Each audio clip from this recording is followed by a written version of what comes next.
easier and harder. So we have a list of things.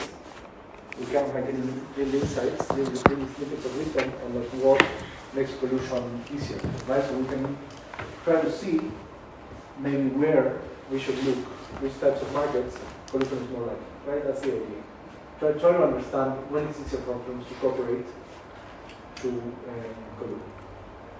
Okay, so demand uncertainty makes it harder. And then, if on top of that, you have an observable action, so if the firms cannot really observe very, very well, like the actions of the other firms, like the prices of the other firms, or whether their light bulbs last longer or not, right? They don't have a very good, easy way to test all that. Then it's harder to punish, right?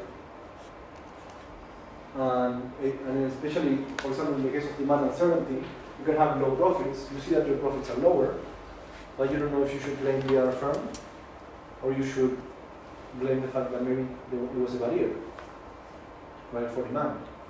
So maybe demand was lower, or maybe the other firm screwed you. You see what I mean? Mm-hmm. Now that if you have this model of collusion and repeated games with uncertainty in demand, now it becomes harder for the firms to collude, and punishing forever becomes maybe not the best thing, because every once in a while there's going to be a barrier, and now it's too unforgiving, because now you're going to lose the profits, you're going to go to zero profits forever, just because of this barrier, right? So you have to use more forgiving strategies where you go back to the cooperative, you punish for a few periods, and then you go back to the cooperative period. Okay, and that makes collusion more difficult, because you can't punish as much. So demand uncertainty with unobservable actions makes it more difficult to collude. Okay, and the lesson from this is, let's see, even if firms cannot observe deviations of other firms from a given play, collusion can still be supported to some extent. However, the conditions for collusion to be sustainable are stricter than in a world in which deviations can be immediately observed and punished. In addition, profits are low. Okay? So if the firms cannot really check what the other firms are doing, or it's hard for them to do it, then the profits are lower and it's more difficult for them to collude. Okay? The conditions for collusion to be sustainable are stricter. Okay? So basically, the antitrust agencies try to make it hard for firms to coordinate and to observe the actions. Like the Phoebus cartel was kind of amazing, because it's like the firms had like literally like a facility in place where like they could go and test the light bulbs, and they had agreements about how much they would have to pay each other, and to make everything observable, right, and to reduce the uncertainty about whether the other player is cooperating or not, right? So, but now, if you don't have something like that, because it's forbidden to have like explicit agreements, it's harder to have collusion, right? Because now, if I'm selling less light bulbs, it could be because the other firms are making longer lasting light bulbs, or it could be because it's a barrier, right? So, so just the fact that like these kind of things are banned already makes it harder, right? But it doesn't make it impossible. They could still have some sort of agreement, they cannot communicate as much, but there can still be test collusion. So how do we find firms that are colluding?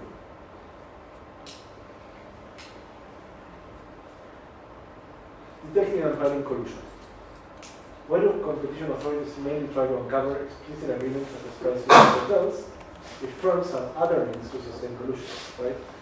Like we're showing that firms don't have to have like an explicit agreement like the Phoebus cartel. They can still have like this tacit collusion, right? But the antitrust authorities don't focus on tacit collusion.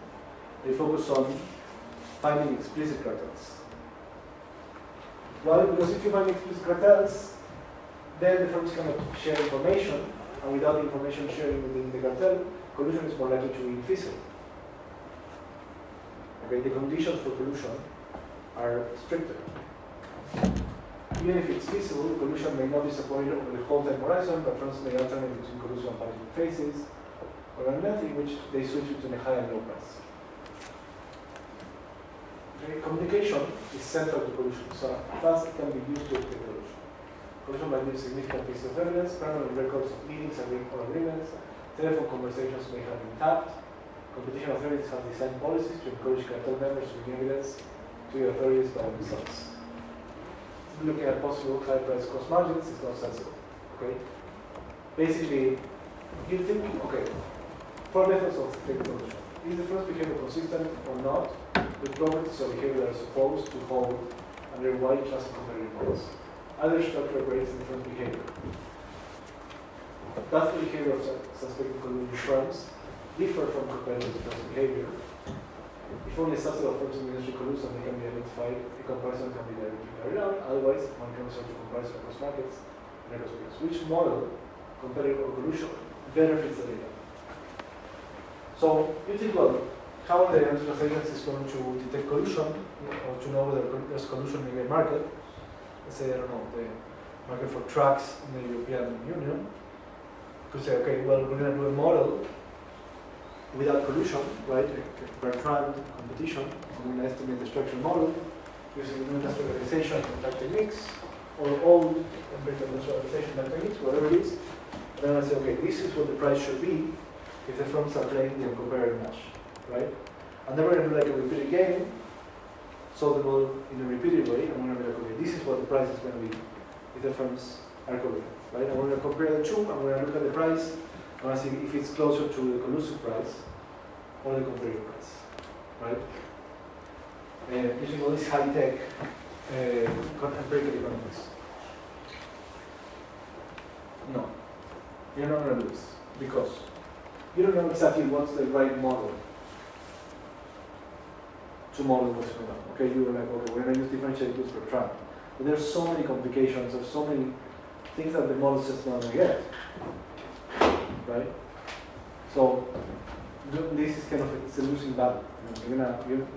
Economics is just not advanced enough for you to be like, okay, and you don't have enough information about the costs, exactly what's going on. It's very hard to understand the industry at the micro level in such a good way that you could be like, oh yeah, these prices are too high, right? There must be collusion. You see what I mean? So they're not going to use that type of economics most of the time. Maybe they'll do some econometrics to be like, but usually they're not going to do any of that.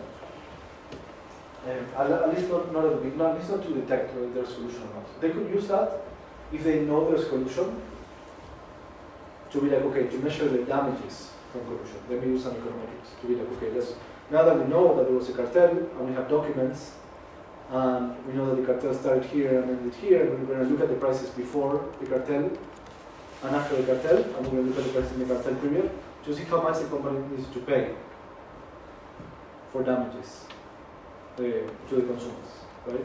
They can be like some sort of class action lawsuit, and then to see how much they have to pay once we know they're guilty, we can use econometrics and different models. But to detect it in the beginning, it's kind of like, it's not very easy, it's maybe too hard to be like, okay, we're going to do a model of this market. Is that somebody say why? It's just hard. Okay, so basically all four methods suffer from two general problems. Necessary data to identify this behavior often is not available, cost is often unobservable, right? So we don't have enough data. We don't have incentive to misreport for the information, so they're not going to tell you, right? If they have high prices, maybe they're going to tell you, look, our costs are higher than they actually are, right? So they're not going to tell you the right cost. First, misreport cost information to make prices appear to have a competitor and make behavior. Even if needed data available, estimation of firms' behavior may be extremely sensitive to model specifications. So that's a nice way to say, you change the model, you're going to get different prices, there's too many possible models, so it's sensitive to model specifications. So what they're going to do, they're still going to use economics, but they're not going to use empirical I/O. They're going to use game theory. In practice, probably.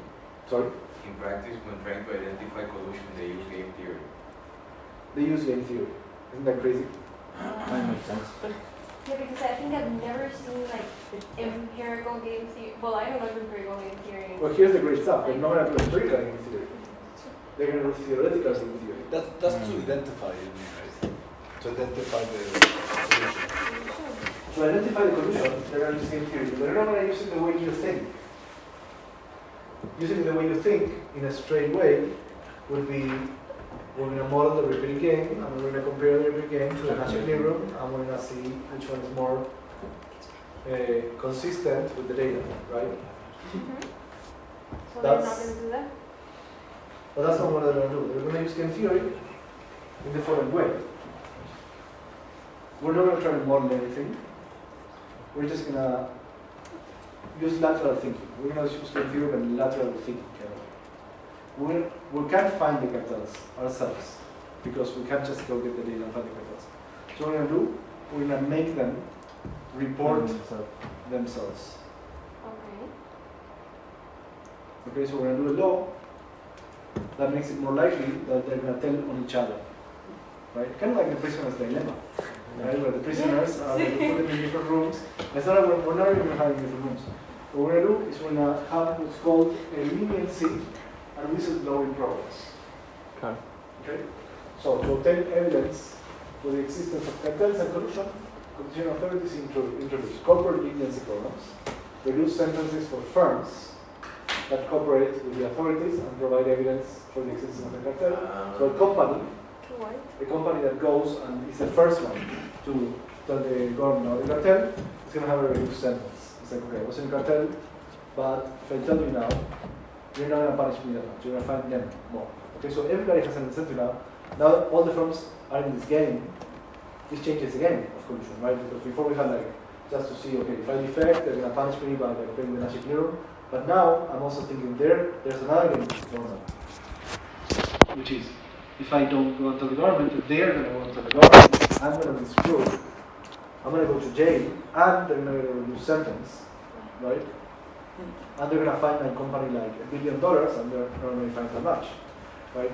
And if I go there now, I have myself. So they're creating this prisoner's dilemma, where the firms now, the cooperation now is with the government, right? Not with the other firms. And they have an incentive. Well, they have an incentive to defect the other firms Everyone has incentive to like tell and tell the government. So it increases the incentive to tell the government. It's not like necessarily perfect this, but it helps, right? It definitely makes solution more difficult, right? I mean, a response to here would be create kind of an economic mafia. Basically, the company that whistleblows, we are going to kill that company. We are going to tank that company down. Yeah. So that's a protection they could do against whistleblowing.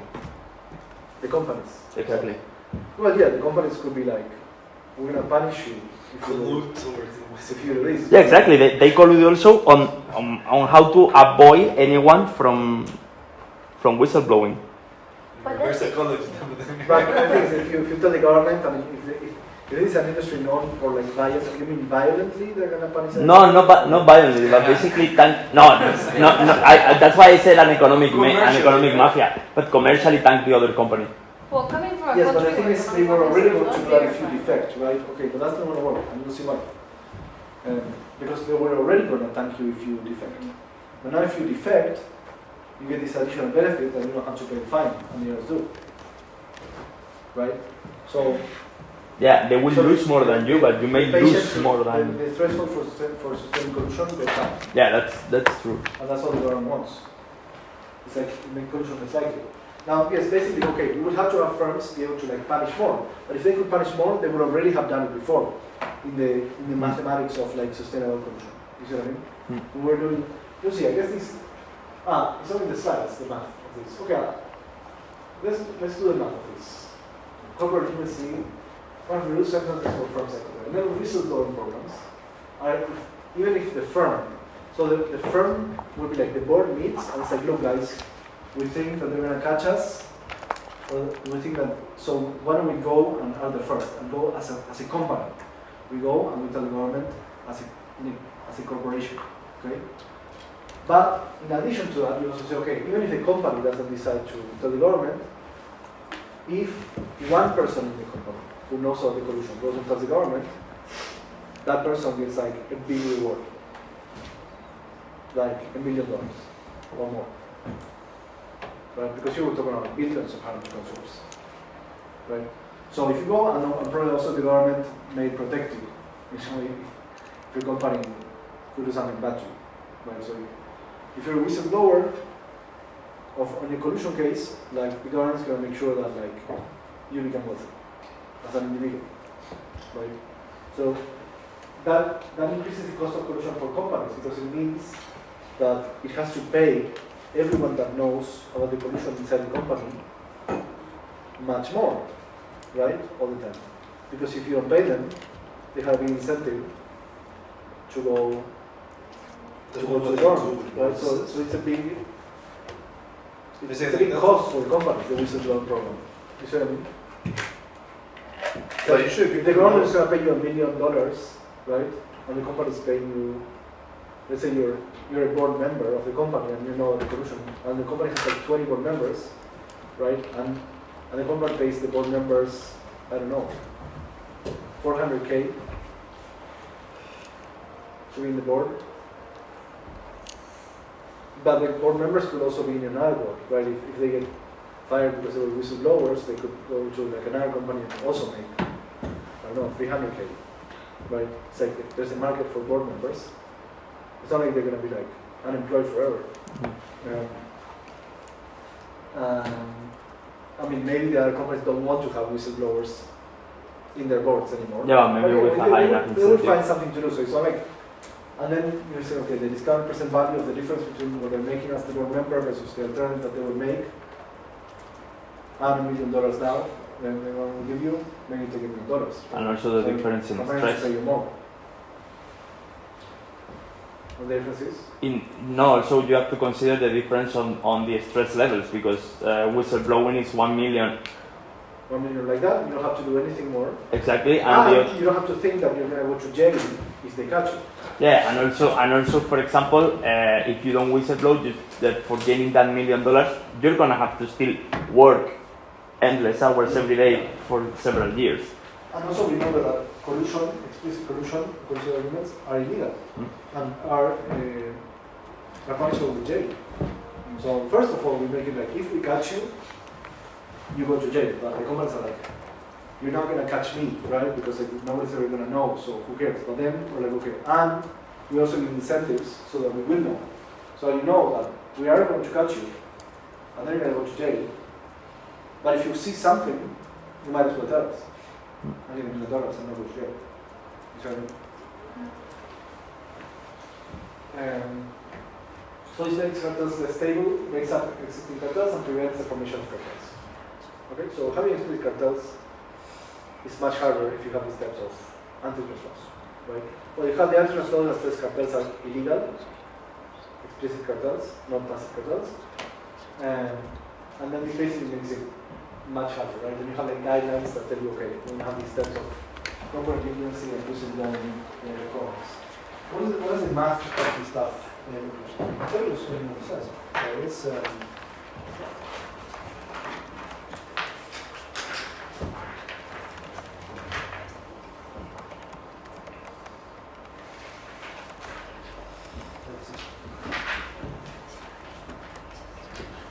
suppose that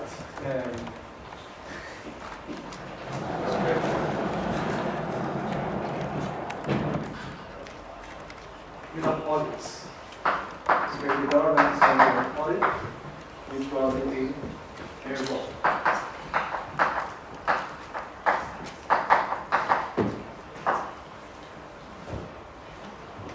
And if you get caught, then you get fined.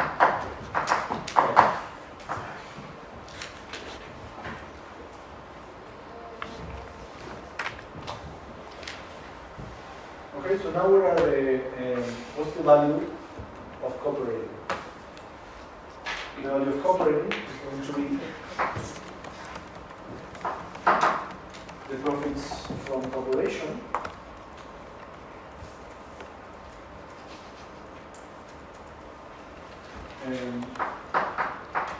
minus the probability of getting caught times the fine.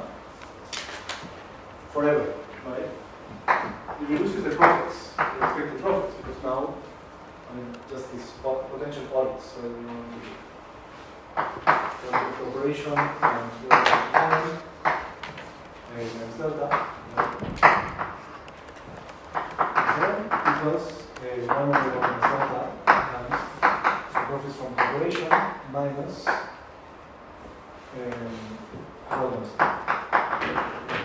And the value from leaving the cartel.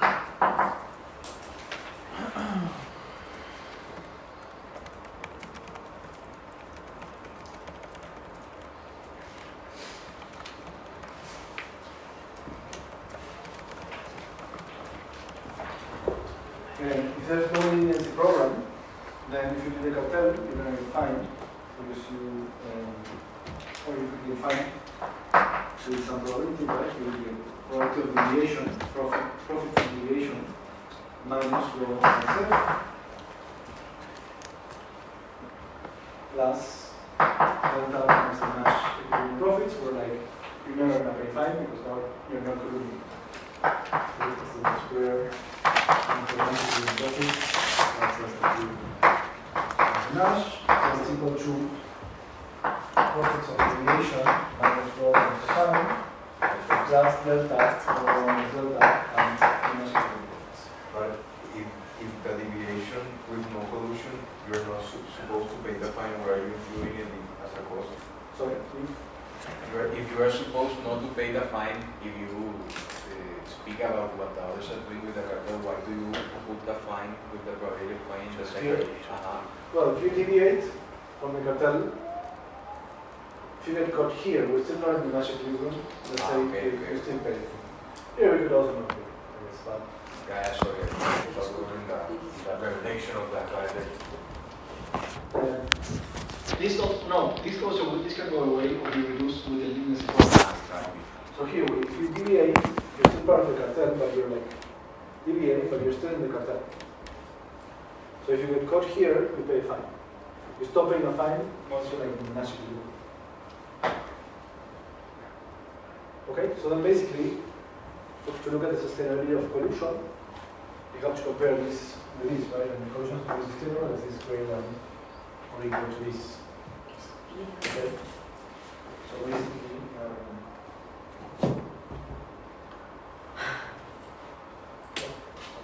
that's that, and that's if you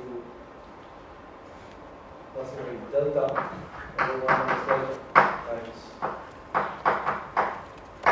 operation minus the fine minus the Nash, right? That should be greater than equal to the from deviation minus the fine minus the profits from corporation minus the expected fine. Okay, so basically this is the benefit from deviating. You get one period of higher profits.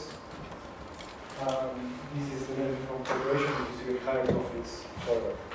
Right? Assuming that the profits from corporation and the fine are greater than the Nash profits. Okay, now introduce a leniency. Okay.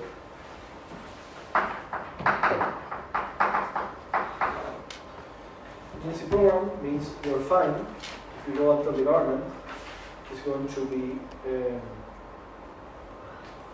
reduced. So instead of getting minus R times F, minus rho times F, you get R.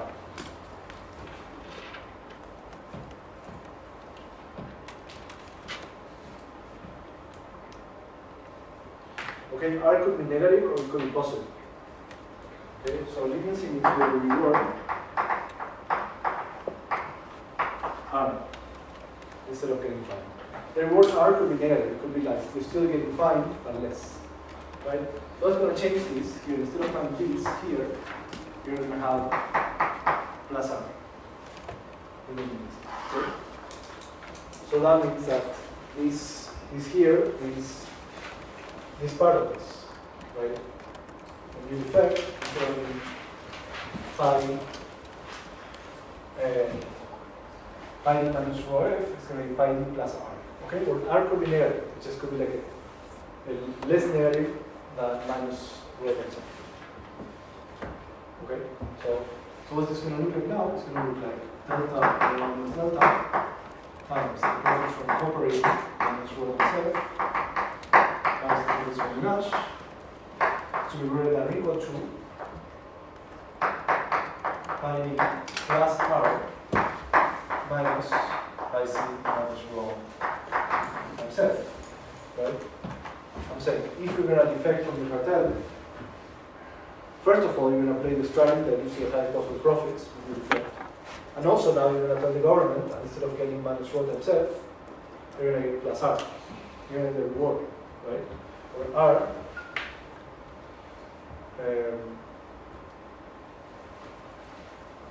This R is going to be greater than minus rho times F.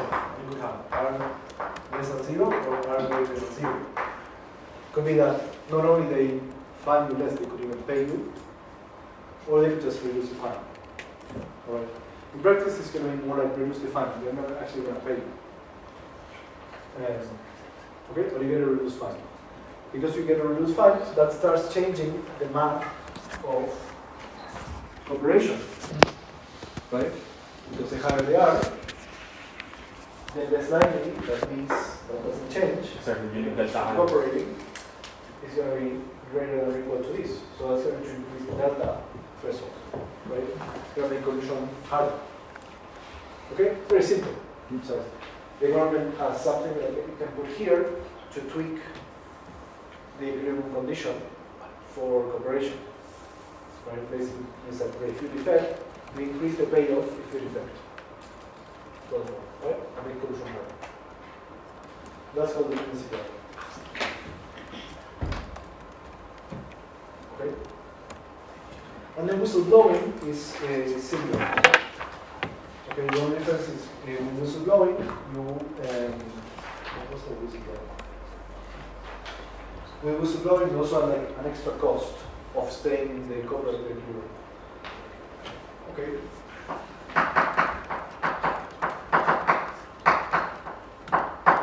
With whistleblowing, you reduce the profits in the cooperative equilibrium.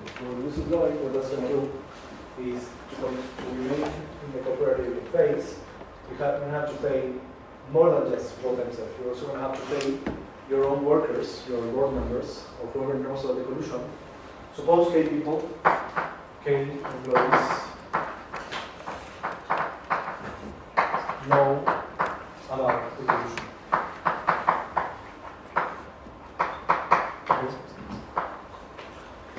And suppose you have to pay them, I don't know, something like a bribe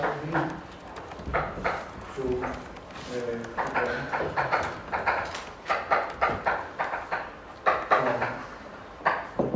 whistleblower.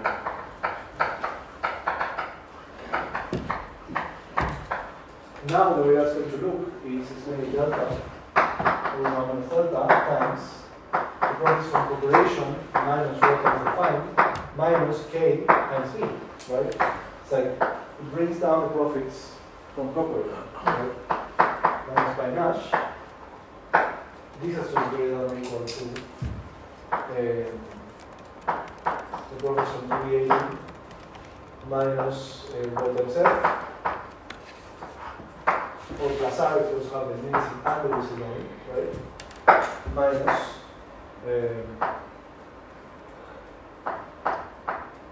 profits from copper minus water. Okay? Basically now I can increase this and I can increase this so I can basically bring this part down. So I can increase this part and I can bring this down until it's not equilibrium anymore for the firms to commit. Okay? The limits program increases this part for the firms. The whistleblowing program reduces their profits from corporation. Right? So you can work with both sides of the equation as the government.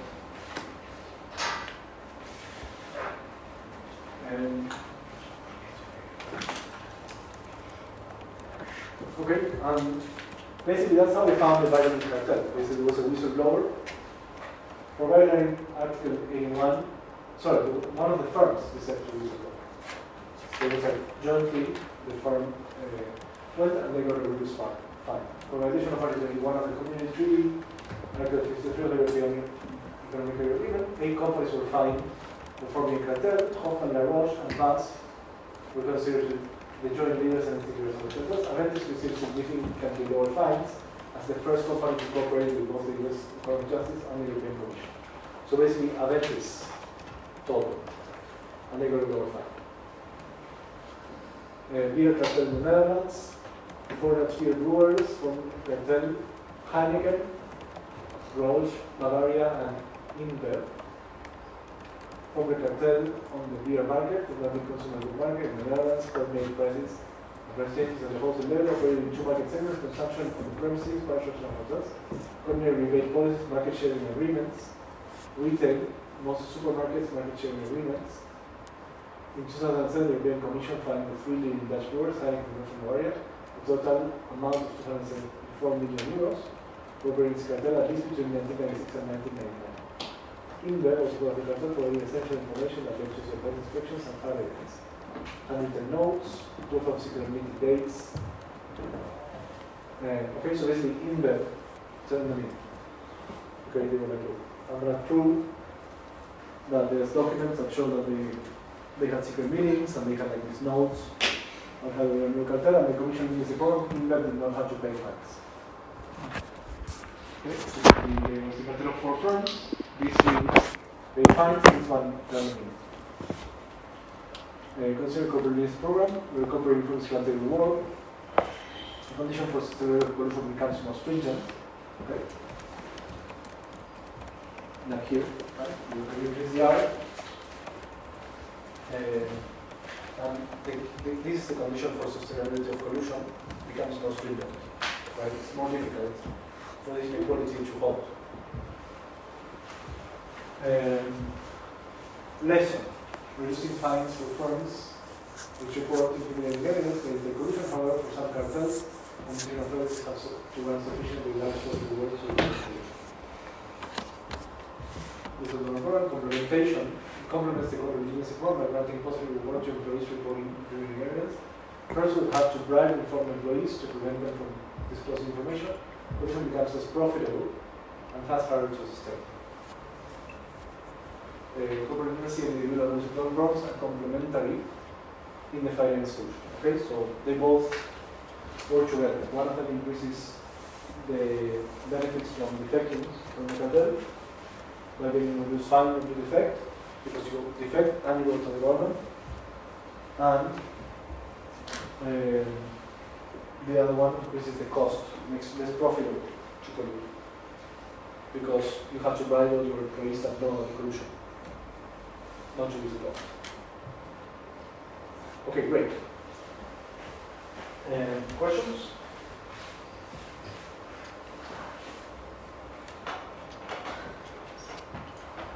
Okay, now let's talk about mergers. So the firms would have to collude if they just merged, right? You could have the firms colluding, they can make a monopoly profits, but what if they just become a monopoly? By combining, right?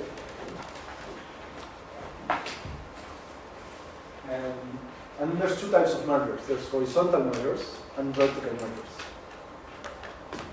Okay, horizontal mergers are when you merge with a direct competitor by horizontally differentiate products. Right? A vertical, well, you think that vertical is when they're vertically differentiated. That's actually considered also a horizontal merger. A vertical merger is when you merge with an input supplier. Okay? So it's like, suppose you're like a car company and you buy like the car making parts, like car part making parts, for example. Or if you're like a grocery store and you merge with a company that makes the tortillas, or something like that, right? You buy them, and now the tortillas and the grocery store are part of this, the tortillas are part of the grocery store company. Right? Grocery stores are like they're like private labels, right? Their own brands. But usually they outsource this, and it's only they produce the stuff themselves. Right? They have some contracts for this kind of stuff, but they could also buy them and just like own them, right? I mean, is it easier or not? Understand what influence the probability of mergers, assess how merger affects welfare, examine how modifications of the model change the results of analysis, excessive mergers and use of mergers, price competition, impact on the citizen, understand how merger analysis are competitive. Okay. Okay, so merger control individuals. Long tradition Clayton Act from 1914. Okay, so the US has like two basic antitrust laws: the Sherman Act from the 19th century. Sherman was like a general from the Civil War, like in the 1860s in the US. After the Civil War, he was kind of like fighting against the robber barons in the US. Right after the Civil War, the US had like a very monopolized kind of economy. Right, they were like very powerful business people. You know, Carnegie, Rockefeller, is kind of like famous, kind of like titans of industry kind of people, right? This was like post-Civil War America. And then there were like the antitrust people like Sherman, and he created like a law that basically said it's illegal to engage in a conspiracy in order to harm the public, right? So basically banning like things like the Fidus cartel and cartels, banning cartels. Then it also it was interesting because in the early 20th century it was unclear whether the Sherman Act could be used against labor unions. And so it was starting to be used against labor unions. Like they did the antitrust laws to try to fight against cartels, but then they were like, well, the business people were like, well, the labor unions are like a cartel, so we're going to use it to sue them. So we're suing the labor unions, so it's like anti-labor. Then the Clayton Act kind of clarified that like you're not allowed to use it against labor. The companies are not allowed to use it to like break unions. Right? Like unions are not the same as cartels of like companies. And it also like clarified things related to mergers. Okay, so it said basically mergers are forbidden if they lead to a substantial lessening of competition. Okay, it's a little vague, it's very general. It's kind of like you cannot acquire shares in another company. You cannot merge with another company if it leads to a substantial lessening of competition. Okay, so if you merge or reduce competition, and now you have to fight over like what that means, reducing competition, but then it's not allowed. Yeah, but I mean, it was mainly against the Rockefeller tactic of basically buying every competitor. No? Yeah, so Rockefeller was buying all the oil companies in the US back then. And one of the first uses of this was to break The Standard. to break Standard Oil. They broke Standard Oil into, I think, 24 different companies. Okay, Standard Oil, remember? You know Standard Oil Company? Standard? If you go to California, has anyone been to California? Yeah. So have you ever been to like a gas station that says like Standard? I remember, like, I was in New Jersey, but I mean, tourists in California, I remember gas stations. Well, if you say they are, we Yeah. believe you. There are, I believe me, I never lie. It's like, oh, but what if I'm lying now? You know, the paradox over there. If you go to California, sometimes the Chevron gas stations don't say Chevron, they say Standard. And the reason is Chevron is the Standard Oil of California. They broke like the Standard Oil into like 24 pieces of Standard Oil of Ohio, Standard Oil of New Jersey, Standard Oil of California, etc. There were like many. Like the most important ones were Standard Oil of New Jersey and the Standard Oil of California. Standard Oil of eventually they started sort of merging back again until like they became like 3 or 4 big oil companies. It's called now Big Oil in the US, right? Then there's also like British Petroleum, what used to be called the Anglo-Persian Oil Company. And then there's like the Royal Dutch Shell. So the Dutch, the British have their oil companies, right? And the Anglo-Persian Company is kind of like, when you think today and Iran, you know, it's kind of like, I don't know if you guys know the history of this stuff. Of the oil companies, not Of necessarily. the Anglo-Persian, of the British Petroleum and Iran. No? Okay. No, Moses? What was it? So the British entered and they conquered the base of the oil. So it's like, okay, I mean, oil has like a super long and interesting history. There's a book by Daniel Yergin called The Price, and it tells you like the history of oil and the World War II, and before in the 19th century and stuff. We can tell the whole story. Let me tell you a couple of stories. First, Teddy Roosevelt was really against the Standard Oil Company and broke it up into 24 pieces. Eventually, they merged into like a few, of which the main ones are Standard Oil of New Jersey, which is Exxon. Exxon is like the combination of Standard Oil of New Jersey and Standard Oil of Pennsylvania, which was Mobil. And back when I was a kid, I had like this gas station, kind of like toy thing with the little cars, and it said Esso. Back then it was Esso, then we changed to Exxon. Right? The name Esso is S-O, Standard Oil. Right? It was the Standard Oil of New Jersey. And then the Standard Oil of California is Chevron. And they're the ones that basically, the brand standard of Standard Oil, like, they kept like the brand. So they own the brands, they still own the brand Standard Oil from the 19th century. So to avoid losing the brand, the copyright for the brand standard, they have to use it. So in a couple of gas stations in California, they have to put like standard. There. Now you have like 3 or 4, so it's not like one bigger company, but they all have the same owners. Right? So in the end, it's like they're very close to some Standard Oil now. And then, then we also have like the Dutch Shell, right? The one with the seashell, right? They have the best logo. Now, when I was a kid, I remember, I knew the Shell logo, and it was kind of cool.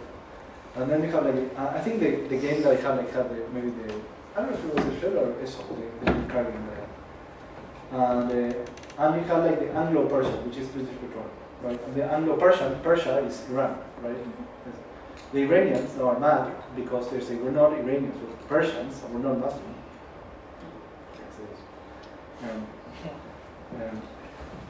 We're Persians and we're Zoroastrians, and many of them are actually becoming Christians. Apparently, like 1 million people in Iran have converted to Christianity. Did you guys know this? No. It's the kind of like people that converted the most to Christianity. They're like, we don't have to do anything with Islam. But Iran became a Muslim country run by the Ayatollahs, like in 1979 with the Iranian Revolution. It was the Iranian Revolution about.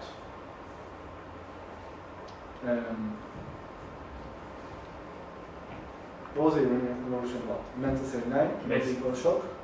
Yeah, so basically what they wanted to do was dethrone the Shah to gain to say nationalize the control of the oil in order for the revenues to not go out. Basically they wanted to control the oil of Iran and not have the involvement of like the British Petroleum, right? And before that there was this guy called there was the Shah, right? And the Shah was put in place by a coup against Mossadegh, right? And Mossadegh, basically, this was like in the 1950s. Okay, and there was this guy called Mossadegh, and Mossadegh wanted to nationalize the oil and take it away from British Petroleum. Basically, British Petroleum sent people to get rid of Mossadegh and put the Shah. It was more pro-British Petroleum. And basically, this was like a scandal for the Iranians. So then they were like, okay, great, we're gonna go with we're gonna send the Ayatollahs, right? And we're gonna revolt against this, and we're gonna nationalize it again. Right? Well, now we are going to nationalize it because they realize that they have been kind of manipulated, maybe. You know what I mean? They have been like this coup to be put on this guy by these big corporations in order to prevent him from nationalizing the oil and keep working with the British Petroleum. You know, maybe it's not bad to work with British Petroleum, but like, the people were like, well, the creator was like a conspiracy to do this. There's the movie Argo that talks about this. But the thing is, well, then they got like the Ayatollahs, which were like this very kind of like conservative Islamist kind of people, and it was an alliance of the Islamists, like very kind of traditional, and the leftists, right? Because the leftists, of course, were like against British Petroleum and the big corporations, so they did an alliance with the Islamists and took over. But then when the Islamists took over, were like, okay, screw the leftists, we're gonna kill them, and they just killed them over. Yeah. So it was just like an Islamist government. And now, kind of like it's like 50 years later, the Iranian people, like the young people in Iran, they want nothing to do with this. They're like, okay, we would rather have British Petroleum than you. I think so. It's like things have changed. But not everyone. I'm sure that, but like I think that polls, I saw some news that recent polls are like I think 90% of the people that want to us to, Yeah, and actually one thing that happens is that the government has lost a lot of control over the population because the population basically do not care. The population don't care, and there's a backlash now against Islam because they're like, look, yes, we wanted to replace British petroleum, we didn't want to actually become like traditional Muslims, and have like all these restrictions, like how everyone will need to have their hair and a bunch of other stuff. Yeah, in fact, in the 70s, Because they're like, that's not what we are. It's like, we're not this. There was a bit of Islam, but not that much. yeah, in the 70s, they were one of the most progressive countries in terms of equal rights and everything. They used to be very progressive. And now they are clearly. And the people are still very progressive. The government is. The government, of course. It's weird. Now they're always tweeting stuff that sounds progressive. It's weird. It's like, they're like, but I don't know. It's a little crazy. Anyway, no, oil is very interesting. I always think like oil is a very important market, and there's like the whole history of like who controls the oil. Right, World War II is in part like a lot of. It's very interesting in this book. Like the price they took on World War II, and they talk about like a lot of the. Are you recording me? Yeah, sorry. Oh no, you were just distracted. With recording. No, I was not recording. Because I'm talking about very sensitive stuff. No. I'm gonna show you my phone. I'm not recording. Okay. Is this boring? No. I was getting a message from You're my like, mom. Sorry. when he's not doing math on the board, I'm just gonna use my phone. It's like I'm here for the math, not the stories. The stories I can find on YouTube. Well, not really. Not really. Not really. No, I was gonna ask you, like, isn't this act supposed to like be enacted in this whole like merging trend that is happening in the entertainment business, the industry? Like, isn't like anti-competition that Netflix is going to acquire Warner, for example, or then suddenly HBO is so huge that like if you don't agree with like the creative direction of HBO, then you basically cannot put out there a sitcom, for example. Me worried about the entertainment industry, but it's important. I mean, if Netflix acquires Warner, is that bad? Is that anti-competitive? Well, Yeah. if it is, the Clayton Act and the FTC Act of 1930 and so on can give the government powers to stop the merger. Okay? Thank you, Mr. Rat, for bringing us back to horizontal mergers and the history of Iran. The history of Iran was like, we're talking about the oil, remember, we're talking about the oil industry and how it was consolidating to become like a quasi-monopoly, basically a monopoly in the US. We also had a couple of like foreign oil companies like in the Dutch and the British, right? That had like a different story. They had like this government monopolies, right? Well, not government, like private companies. But In Saudi Arabia also that. and now the biggest oil company was like the Saudi, like Aramco. Aramco. But I guess the Saudis, yeah. Yeah, but Saudis was with King Faisal in the 70s when they kicked the British out. I mean, that's the thing, the countries back then, it's like you had World War II, and then after World War II was in large part a fight for oil. Okay, a lot of, it's very interesting to look at the history of World War II and like the different battles that they had and why it was the way it was, and in part was the big problem that Germany had in World War II was that Germany didn't have any oil. And back then, and even now, the armies ran on oil. Right, so the modern armies, in World War I they didn't run on oil so much. But in World War II, like if you want to, like it was in like the 19th century, they go by horse, or the armies came like before the Romans, were like walking. But in World War II, they were doing like blitzkrieg, right, and this kind of stuff, and you had to have like tanks, airplanes, all this stuff to give you a big advantage. You can go much faster, and you're much more powerful, but you need the oil to power all these things, right? And Germany wanted to conquer, first like the parts that were like German speaking, like the Czech Republic and so on, and then eventually conquer more, right? And in part it was also like they kind of I think felt the need to like conquer more than they actually wanted because they needed the oil. For example, the Soviet Union, they had to take advantage of the Soviet Union because that's where the oil was. They didn't have the oil. So what they didn't have the oil, they had a lot of coal. So they had concentration camps where they would have the people work in this like super dirty, like unhealthy stuff to turn the coal into like a liquid thing that you could put in the war machine, for example. You had like slave labor, like to do this kind of stuff. So because they were desperate for oil or something that they could use to Yeah. power the stuff. And also Italy was a little bit useless in Libya, so They what? Italy, which had the control of Libya. They tried to control Libya. And I mean, that's why they went to supposedly- North Africa. All this stuff, you can think of it as like they were trying to get the oil. Mm. Then World War II was over, but then again they were like, okay, we have oil in the Middle East, and so on. And now it's like, okay, who's gonna profit from this oil? And are these, each country in the Middle East, they have like this kind of dilemma, or like, are we going to cooperate with the British Petroleum and these companies that like have the knowledge of how to refine the oil, or are we going to try to nationalize the stuff and just do it on our own, and so on. You know, this we had this in the middle of the Cold War. Anyway, super fascinating story. We're gonna shut this discussion down right here because we need to go back to. All of this is just to motivate horizontal markets. I think I'm motivating you guys like too much. This is too exciting. Motivation is good. Motivation is good, right? Are you guys motivated? Yeah. Of course. Yeah. Actually, Jose, what is the difference between like a vertically integrated firm and a vertically like merged? Because you integrate part of your supply. Integrating and supply merging chain. is the same. Integration between two firms, a vertically integrated firm. Uh-huh. Well, it's not necessarily the same thing. Okay, vertically integrated firm is when a firm has like the different parts of its supply chain under the same firm, right? Mhm. So it's like you produce the inputs and the intermediate product and the final product in the same firm.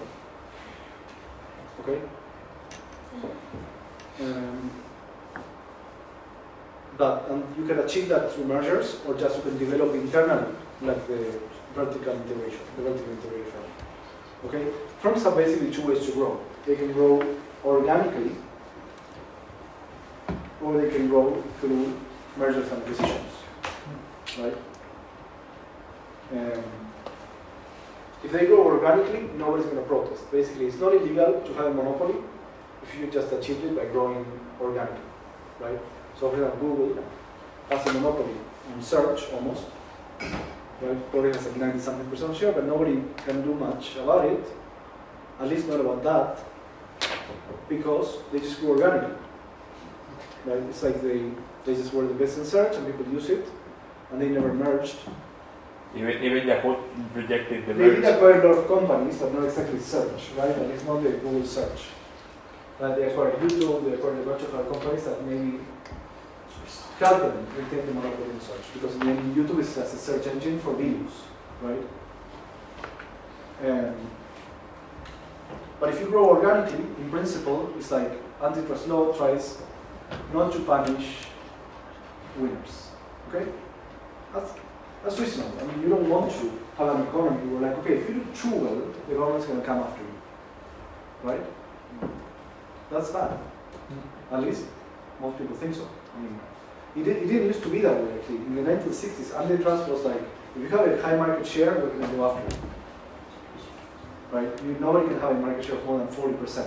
You know, that's like presumed to be anti-competitive. But this changed with the Chicago School and the modern economic school of antitrust. It's like, if you have a high market share, you didn't do anything wrong, you didn't do anything wrong. You were just really good at what you do, and the consumers chose you, and everybody's happy. But I'm thinking on like Amazon or those companies that grow so much that then, let's say, for argument's sake, they have 70% of the market. They just can't, they have pricing power if they just take everyone out of business, even though they grew organically, right? So I understand like the point you're just making, but there's Maybe it's not pricing power, but if it's not illegal to have pricing power. No, I'm saying that, but like for the sake of protecting, like competition and all this stuff, it's not like there's a point where even if you grow up organically, right? There's a point where you have too much that just not a fair competition anymore. Okay, I mean, what you're saying has a name, and there's a bunch of people in antitrust that basically think if you have too much of an industry, or if you're too big, that's bad in itself. Even though you go Okay. there, Those people are called, they have different names. They call them either hipsters, like antitrust hipsters,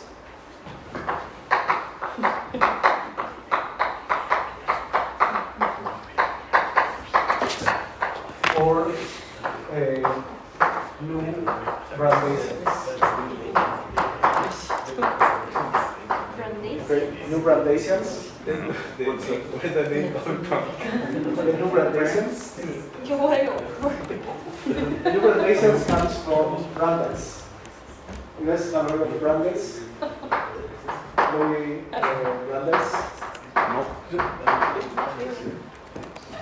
So Louis Brandeis was like a famous Supreme Court justice. Okay, he was like a judge, and first a lawyer and then a judge in the U.S. and that was famous for writing books, basically arguing that like big is bad. Big is bad to have like too much power concentrated in too few hands. I think he wrote a book called. Let's see what he wrote.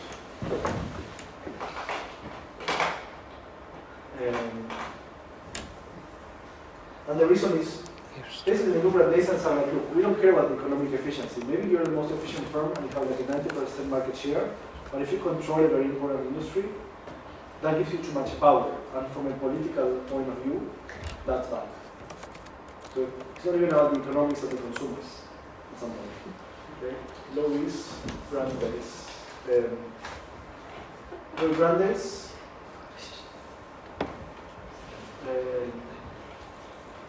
Was a Supreme Court justice and wait, book. What did he write?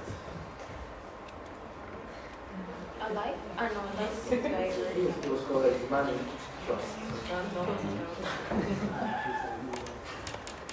Isn't it like other people's Other money? people's money. See, like Louis Brandeis wrote this book called Other People's Money and How Bankers Use It.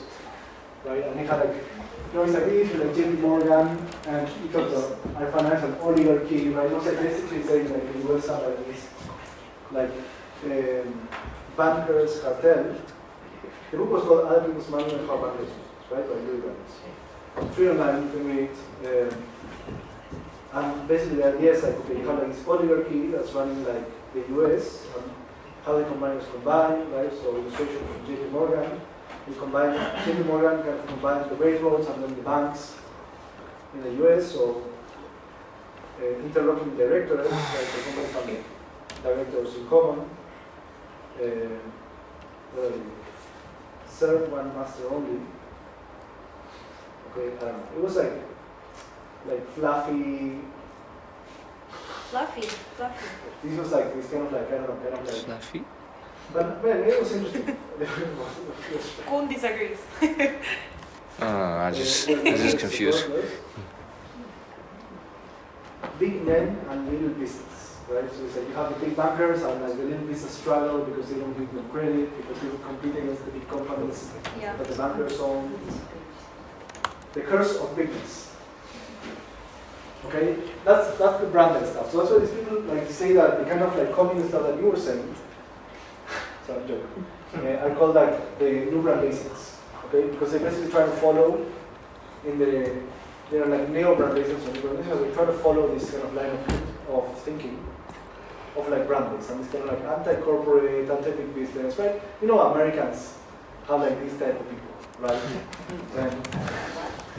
And it's classic, you know, it's from the movies, you know what I mean? It's like they go to Starbucks and they're like, no, this coffee, you know? It's like, They go to Starbucks.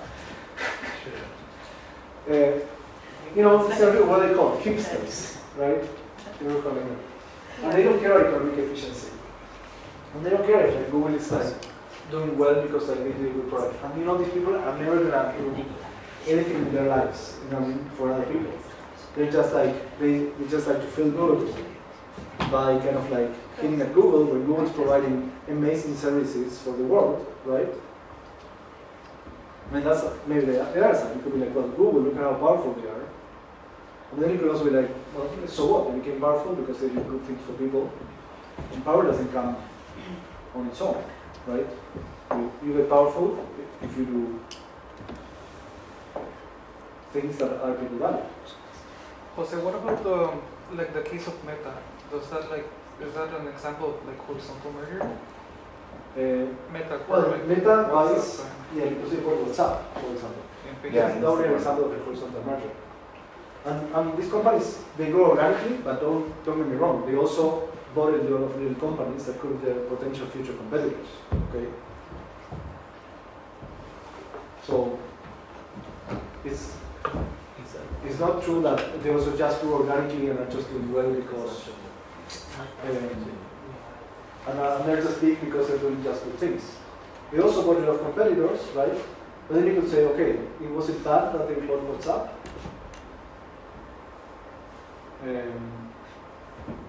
Still free. We don't know. It's still free, and maybe they make WhatsApp better. We don't know what they're gonna do with our data, for example. And we don't know what they're going to do with our data. Same happens with Instagram. And yeah, those markers are kind of complicated, right? Because it's like, what's the product, right? It's like we were saying, Fear. like, we are- I mean, it's easier to understand merger. It's not like we're trying to, no, that's going to be like a platform and it's a different kind of thing. Yeah, platform. It's like two-sided So markets, you right? have to look at, you have to do mergers and platforms, okay? So this book was so cool, you know, but maybe it was something wrong. It's like, it's not clear, like, what's, who's right on this kind of thing. Okay, it's like political kind of value and ideological.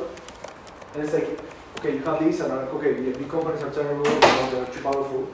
But then you're also like, Europe hasn't created any big companies except Louis Vuitton or some kind of fashion thing like that in the last 30 years, right? And the US creates big companies all the time and they just don't care, right, about companies being too big and becoming powerful. And then now, Europe, I don't know, is kind of stagnating economy, right? So, if Europeans are maybe, we're not hipsters, we're just European. We are the masters of regulation. We're masters of regulation. We're a regulatory superpower. It's crazy. So, look, I mean, I lived in the US for 10 years. And when I lived in the US for 10 years, I became more of a hipster. Because there was stuff that I just went back also, and I was talking, okay, let me tell you You something. didn't like Starbucks? You were that guy? First of all, Starbucks is okay, you know? It's not amazing, not terrible. And I prefer, fun fact, look, yesterday, they released like, there was this news, my wife sent it to me.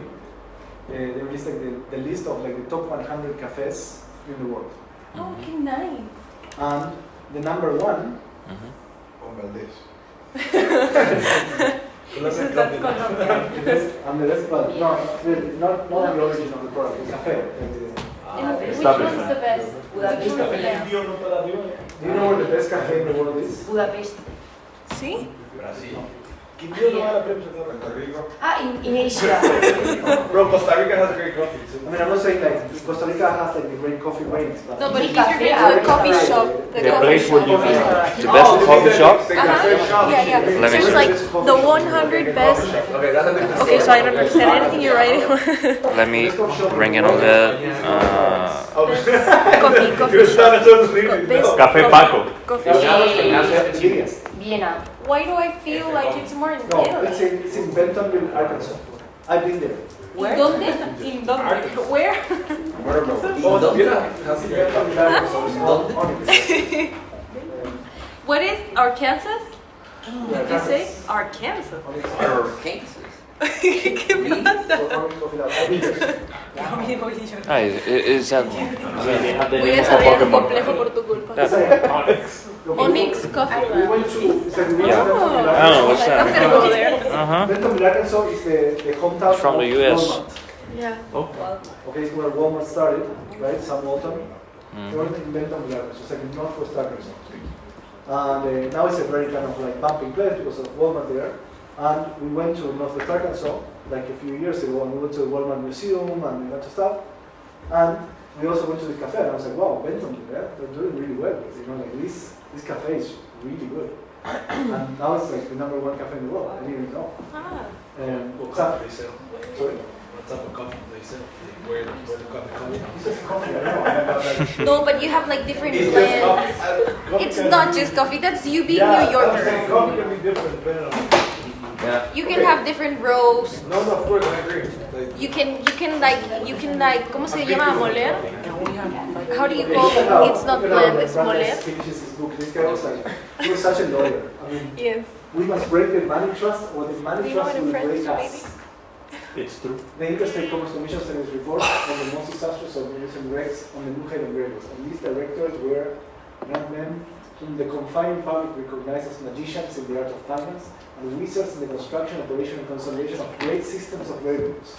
The public therefore rested secure that with the knowledge of the railroad art possessed by such men, investments and travel should not be safe. Experience has shown that this reliance of the public was not justified for either finance or safety. Because the railroads were safe. Here, the railroads are also unsafe. The government of the railroads. Anyway. The question then is, when are mergers, horizontal mergers good? Right? Can we use the IO that we learned? Yeah. can we take a break here?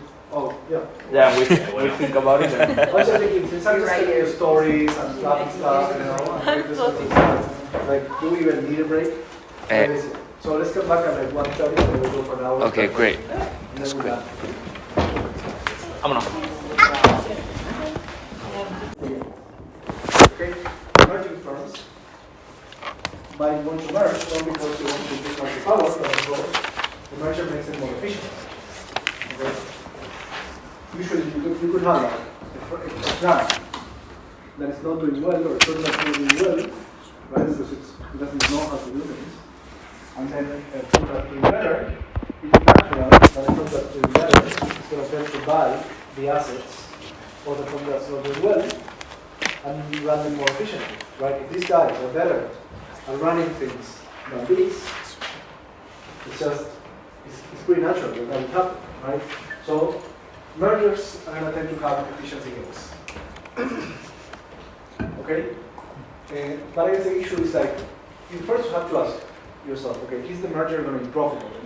They're not going to want to merge if the merger is not profitable, right? And then the question is does the merger increase welfare? Okay, is it good for the public? Is it a good merger for society? Right? The first question is the merger good for the firms? If it's not, they're not going to want to merge. And then the question is, okay, given that they do want to merge, is it good for society or bad for society? Okay? And mergers are not always good for the firms that are merging. Actually, this is kind of surprising. It's called the Cournot merger paradox. Hear me out. Monopoly profit, pi m, is pi of 1, okay? And it's going to be greater than 2 times the duopoly profit, 2 times pi of 2 in Cournot. Right? Pi of 1 is the profits with one firm, per firm. Pi of 2 is the profits per firm when there are 2 firms in Cournot. And 2 times pi of 2 is less than pi of 1. Yeah. Alright? We can do the math, remember, but no time. We're running against the clock now. Merger to monopoly is always profitable. Okay? Makes sense. You merge to a monopoly, before you were in Cournot, you lose all the profits because you have competition between the 2 firms.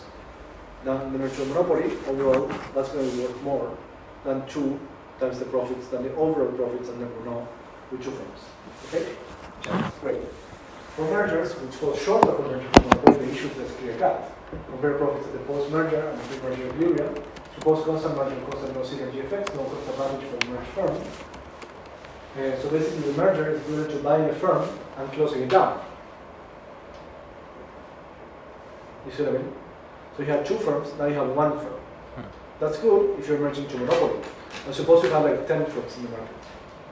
If you have 10 firms, and now you take 2 of those firms and just like shut one down, it's not clear that the firms that's remaining, now there's 9 firms left, 8 others, and your firm.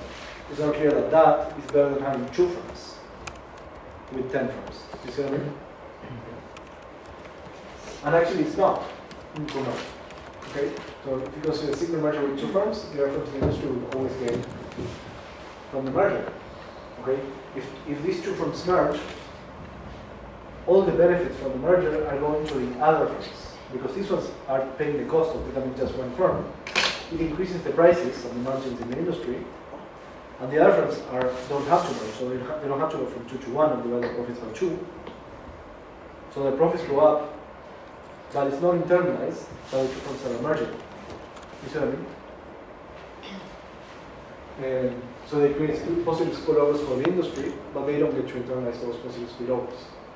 Okay, the merging firms internalize like previous rivalry once they're placed in the common control, benefits the firms outside the merger, and under no competition, as a response to the merger, the other firms increase output, and the two firms that are merging have less output than two firms before.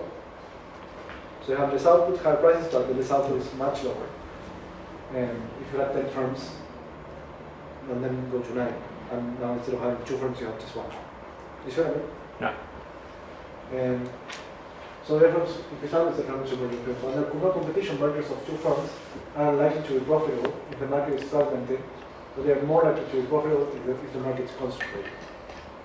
Okay, if you have a large number of firms, a merger without any synergies in Kuhn is unlikely to be profitable if you have 20 firms. If you have two firms, It's sure. it's profitable. It's a merger to monopoly. So a 2 to 1 merger is going to be profitable. A 20 to 19 merger is not going to be profitable for the firms that merge. Okay? I'm going to do the math of this. I guess this doesn't do the math. Okay, the previous result is on 6 assumptions. Only two firms merge, no increase in marginal cost of production, no capacity constraints. Okay? Merger does not affect the efficiency of production, only a single merger is possible, no additional firm can enter, and firms are no competitors. If you relax these assumptions, then, so basically the Kuhn merger paradox, it's kind of like the Bertrand paradox, different. So it's the paradox in Kuhn is not that profits go to zero, is that mergers are profitable unless it's a merger from 2 to 1. But a merger from 3 to 2 is unprofitable. Okay? Should we do the math of that? We literally have no time because it's like time is right up, and I want to tell you like so many things, but I can't. I don't have time. And especially not if we do all the math. Okay, so you can relax these assumptions. Okay, for example, you can have mergers between several firms. If you have 10 firms and you expect there to be mergers of like 7 of those firms, right? Not just 2. So there's going to be like a merger wave, right? And eventually, maybe not all at the same time, but there's mergers of like many firms in the industry, and it's going to go from 10 to 3. That's probably profitable.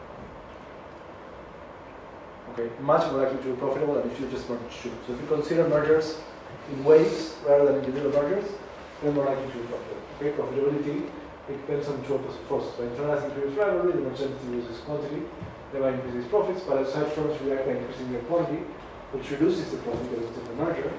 And for the first effect to dominate, the number of outside firms must be small enough. So the fewer and fewer firms that will leave outside of the circle of merging firms, the more you internalize the benefits that the merger creates for the industry. Okay? The merger benefits the industry as a whole, but it doesn't necessarily benefit the shareholders of the firms that are merging. Okay, because the value of those two firms is likely to go down. They're kind of like okay?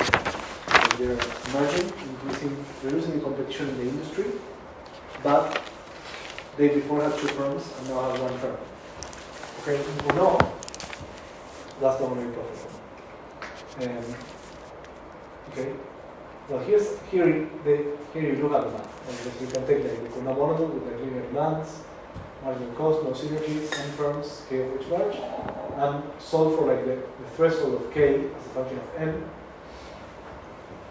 for the merger to be profitable. Okay, so you're gonna compare the profits of the integrated firm with k times the profits ex ante, and that's gonna be like a minus c squared over n minus k plus 2 squared. That's the profits of one firm. We have like k fewer firms. Okay, so there's been like a reduction in the competition by k firms. And compare that with k times the profits ex ante. Okay, a minus b square over n plus 1 square. And you can check that if k is equal to 2, this is going to be over n squared, and this is going to be over n plus 1 squared with the 2 here, right? And this a minus b squared cancels out, and you're going to here 2 times n squared less than or equal to n plus 1 squared. Okay, and if you do that, it'll be here. Okay, if it's 2 times n squared has to be less than or equal to n plus 1 squared. This is equal to n squared plus 2n plus 1, right? And you can just check it manually. It's like if you have if n is equal to 2, so you have merger to monopoly from 2 to 1, right? This 2 times n squared is going to be 2 times 4, okay, 8. Less than or equal to 2 plus 1 squared, 3 is 9. That merger is okay, that's profitable. But if you have if n equals 3, then this is going to be 2 times 3 squared, which is 18. Okay? 18 less than or equal to 16. 16. No. Okay, and then for all the ends above 3, so 3 to 2, no profitable. This is a condition for profitability by itself. It's a thing, it's like pi I greater than or equal to 2 times the profit ex ante. From any end, from 3 onwards, it's not going to work. Okay? With k equal to 2, but with a bigger k, it works. And in particular, it works approximately when Over 80% of over the 80% of the firms merge. Okay, so if there's a big merger wave, or like 80% of the firms merge, then it is profitable in Kubernetes. Without any synergies, without any capacity constraints, without any of this. Okay. Then, but of course, in practice, the mergers will have synergies. Okay, so otherwise you wouldn't see the mergers, which is interesting. Okay, because you think, okay, if you could either say, if the world is Cournot, may we see mergers to monopoly and every industry becomes monopolized, right? That's one possibility. Or you don't really see mergers if we can do mergers to monopoly, right? Because the firms themselves don't want to merge because it's not profitable for them to merge. But in practice, the Cournot model is not really like super realistic. First of all, it could be realistic, and also the firms have synergies. Okay, so if the firms merge, the marginal cost of the firms goes down. Okay, that's called a synergy. When their synergy means when they're together, they work better, right? If you have synergies, then the synergy itself makes it more profitable to merge because now you create like a better firm that's going to be larger in Cournot. Remember in Cournot, if a firm has a lower marginal cost, it's a bigger firm. It has a bigger market share, it has a bigger quantity. And so its profits are also going to be higher. Okay? And then there can be 2 types of efficiency gains. Scale economies and synergies. Okay? Scale economies are basically like capacity constraints. If you have scale economies or capacity constraints, it's more like what we would think of a market. It's like, okay, suppose you have like grocery stores in a city, right? And I don't want to raise the board too much. So suppose you have like different grocery stores, right, in some city, then you're gonna have like the stores of one brand instead of the other brand, right? And they're like in this circle, right? And these 2 grocery store chains merge, and then there's like other grocery stores, right? Like, of different ones. Let's say the diamonds merge with like the empty circles. What you're thinking is like the firms had capacity constraints because they couldn't be in all the places. They had different stores, like physical stores, right? So a merger here is like they're combining their capacity to serve the customers in different parts of the city. You see what I mean? It's not like this store could serve everyone. You see what I mean? So this is like capacity constraints. It's like I'm actually literally buying your stores, and now I put my brand on those stores. That's not like the Cournot merger where there was like a constant marginal cost, right? So if you have capacity constraints, suddenly merger can make much more sense because when you merge 2 firms in Cournot with constant marginal cost, any firm could produce any quantity at that marginal cost. It doesn't matter. There's no sense of like you become a bigger firm. You only become a bigger firm if your constant marginal cost goes down. But if it doesn't, then you combine two firms, they don't become a bigger firm. They're just now like one firm. You see what I mean? There's no sense there of like capacity constraints are like if you combine the diamonds here and these circles, they're gonna become like this super grocery store here that's gonna have like 3 times the stores as the other one. You see what I mean? So there's this idea that like I don't know, suppose we have like paper manufacturers, right? That are manufacturing paper, and they have different plants. They have capacity constraints. They cannot manufacture like more paper. If they merge, they create a bigger firm that can produce more than they could produce before. Okay, and then they're going to be more profitable, right? The profits don't go down as much. In Kuno, the crazy thing is like there's nothing like that if you don't have capacity constraints. It's like the two firms merge and shoot, they become one firm. Like the other 9. Like the other 9. So what's the point of merging? You see where the Kuno merger paradox comes from? So to solve it, you either have to have synergies that make you a bigger firm because you reduce your marginal cost, and that's the way Kuno to say this firm becomes bigger. Or you have to have capacity constraints that say at the marginal cost that they had, they couldn't produce as much as they wanted. They had to produce up to some point because otherwise they ran out of capacity. And then when they merge, that relaxes their capacity constraints and they become a bigger firm. You see what I mean? So let's say you have two firms. If this is because in Kuno you don't have capacity constraints and the quantities are endogenous, and the quantity of the firm, if they merge, is just going to shrink to the quantity of one firm. Right? So there's no this idea that you would think, what you would think without thinking in Kuno terms is like, if these two firms combine, they're going to combine their market share, right? Exposed, they're still going to have like this bigger market share, and there's going to be less competition, so it's going to increase margins, and it's going to be good for them. But if their market share exposed is the same as the market share of one firm, or almost the same, right? Then it's kind of crazy to do that, right? And that's why mergers in Kuno are not generally, unless they're merged to monopoly, they're more profitable. You see what I mean? Or no? Is this? You said that the two firms, when they merge, the value that they have together can be, it's not worth it if the value when they are together is the same, is lower than one of the firm alone. Think about it this way. So you have Kuno. Suppose you have like 3 firms in Kuno, right?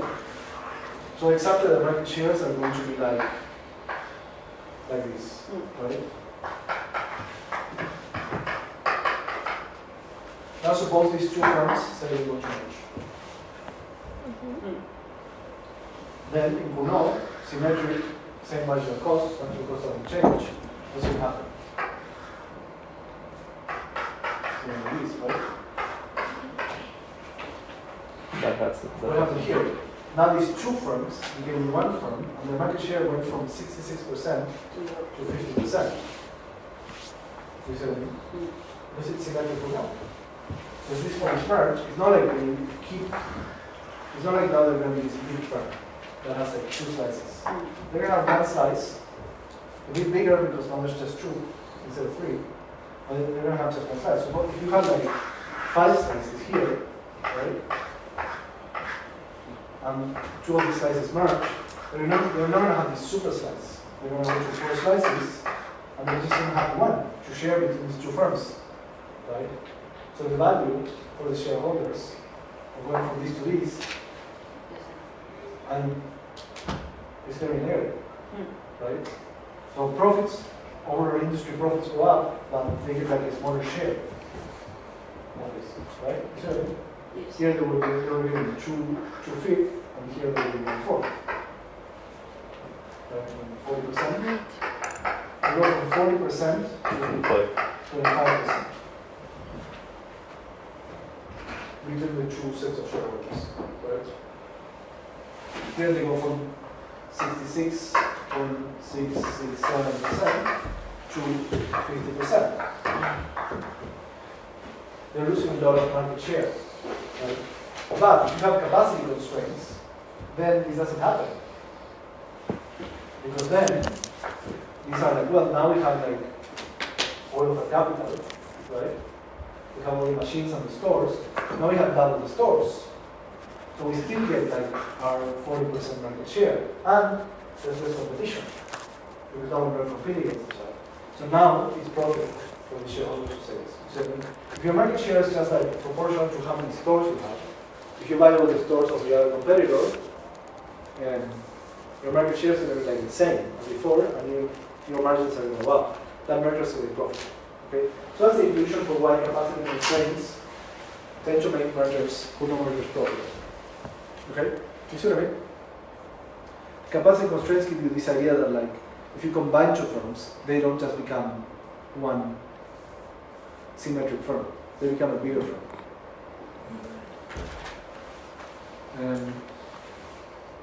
Okay, so you can have scale economies, which is a way to model these capacity constraints, is saying basically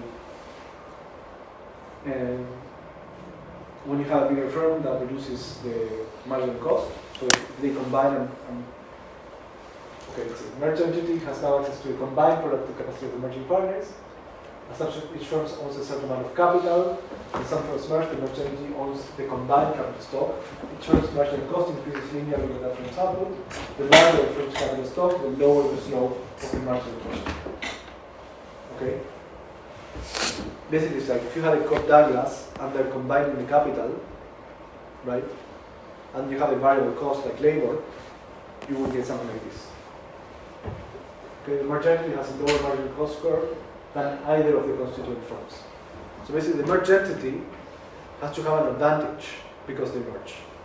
The advantage is like they're bigger than the other firms, they have more capital in this case. Okay, and you can model this, basically you can have like a cost curve where like the marginal cost has this constant, but it also has this part that depends on how much capital you have. When you combine the capitals of the two firms, the marginal cost curve is going to go down endogenously for those firms. You can also model synergies, as just saying that you can have like a marginal cost C minus a synergy X for the merging firms. So those merging firms are going to become like a bigger firm because their marginal cost is going to go down.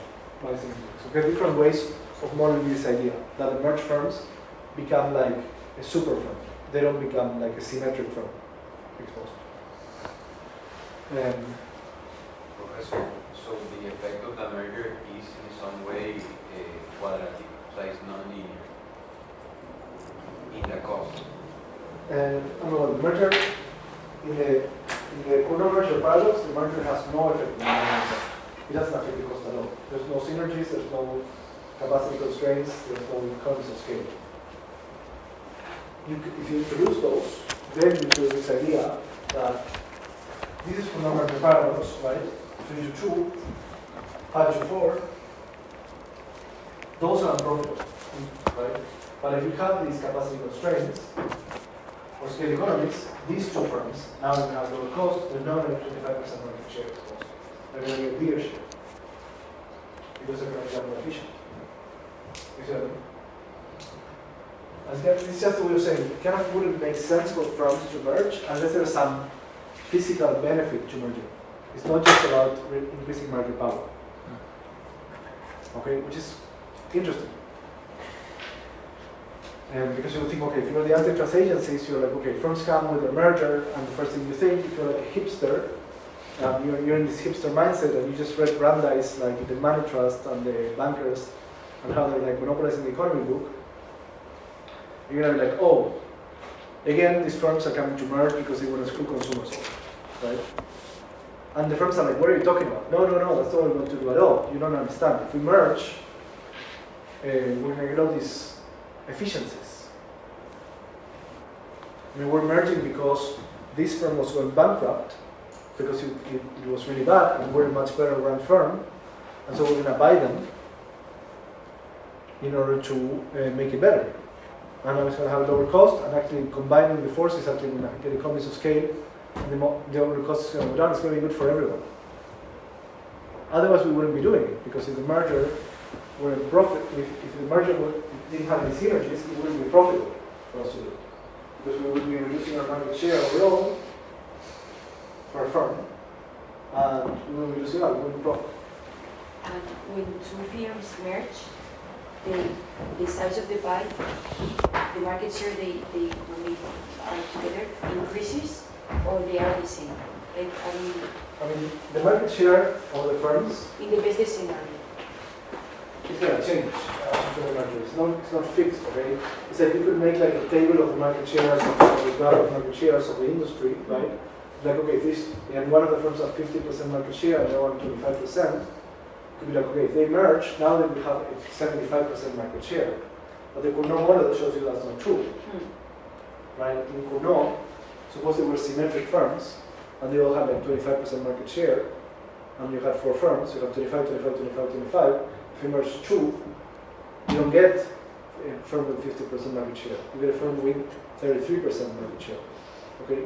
Because now you're going to a new equilibrium, where the other firms will expand, and these firms will get a lower market share of 33%. Unless the merger creates some asymmetry. The asymmetry has to come from synergies. You can model it with synergies, so this firm combine and the marginal cost goes down. Or you could model that even further and be like, it comes from economies of scale, so the cost is going down because they're combining their capital stock, right, and their stores, and that is an economies of scale, and that's what makes their marginal cost go down. But somehow their marginal cost has to go down. Otherwise, their combined market share goes down, exposed, right? It's like here you have like 66%, in Cournot it's going to go to 50%. It's just like, in Cournot the equilibrium is symmetric if the firms are symmetric. But if their combined market share doesn't change. But it's going to change. Unless there's capacity constraints. And it's still going to change, but maybe we'll change it in a different way. Unless there's synergies, unless there's capacity constraints, unless there's scale economies or something that makes the firm better after merging, the firms are going to be symmetric. Now, if you go from 2 to 1, then you make the whole 100% market share. When you go from 100 to 100. Okay, right? So here it doesn't matter. You 2 to 100. And the 3 to 2, it matters. Right? If you go from these to these, it doesn't matter because they had 100%, they're going to have 100%, and the margin is going to be higher. But here you have 66%, you go to 50%, the margin has to be like 30% higher to compensate for this. Because your market share will not be 30%. And it's not only 30%. And here, even worse.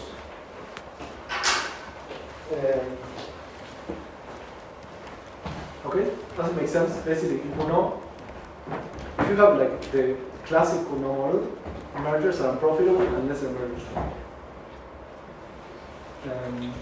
Then you could relax that by having synergies or scale economies or capacity constraints.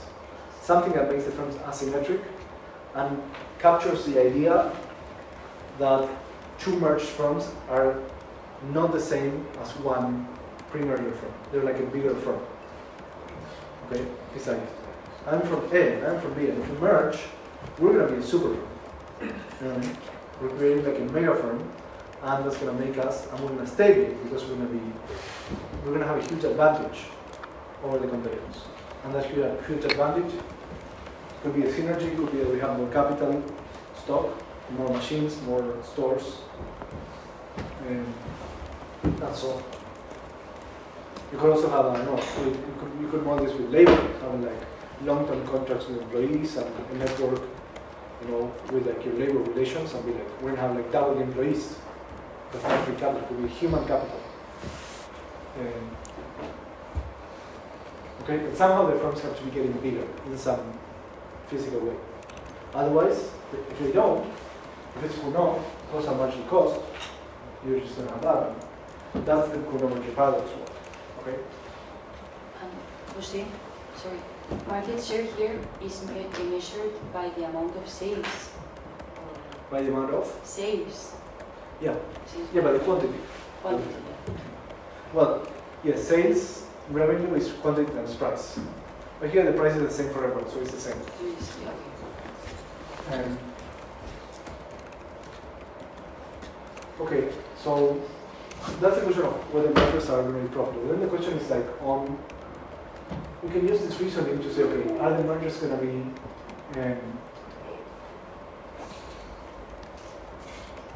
bad for welfare? Okay, and bad for welfare. The question here is that are there mergers that are profitable but bad for welfare? Okay, in welfare analysis, you have to now think of two things. Like, there's two ways of measuring this. There's the total welfare standard, okay, total surplus criterion, or the consumer welfare standard. Okay, in the US, they go by the consumer welfare standard, so they only care about consumer surplus. They don't care about the sum of profits and consumer surplus. They don't care about is the merger good for consumers. Okay, you guys see the difference? Total welfare is the sum of profits of the whole industry and consumer surplus. That's called the total welfare standard. There's, in practice in the US, they go by the consumer. In Canada, for example, they use the total welfare standard. In the US, they use the consumer welfare standard. So they only care about consumer surplus, and basically it's easy because then if the price goes up, that's bad for consumers. Okay? So the question is, are you going to have enough synergies? I mean, you don't have more market power, so that's going to put upward pressure on the price. Are you going to have enough synergies to bring that price down to below merger prices? Okay, if the firms are going to try to convince the agencies that the prices are going to go down because the mergers don't have too much upward pricing pressure from the market power. They don't increase market power by that much, but they're going to reduce prices because the margin cost is going to go down. Okay, so the margin is going to go up by that much, and the cost is going to go down. If that happens, the price post-merger is going to be lower.